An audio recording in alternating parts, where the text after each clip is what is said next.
Hey friends, if you wish to fix the error 0xa00f4250 photo capture start failed, also the error 0xc00d3ea2 on your Windows 11 computer while using the camera app, then please watch this video. I will guide you through the resolutions.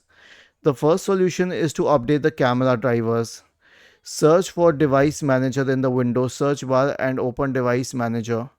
Expand the list of cameras, right click on the first one and update camera. The next one is to reinstall the camera app. How would you do that? So, search for camera in the Windows search bar, click on the forward pointing arrow and uninstall this application. Okay, let it uninstall. I will remove the reset camera app solution from the list because we are reinstalling it anyway. Then search for store in the Windows search bar and open the Microsoft Store. Wait for it to load. Search for the camera app here and then go to the Windows camera application and reinstall it.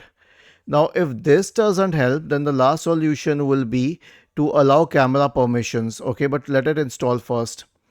Right click on the start button, select settings, go to the privacy and security tab, scroll down, select camera, let the list load. Now the camera app does not have permission, so give permissions to it by turning the switch on.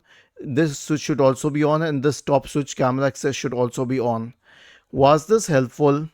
If yes, then please subscribe to the channel. If not, then let us know in the comment section of the video on how we could help you further.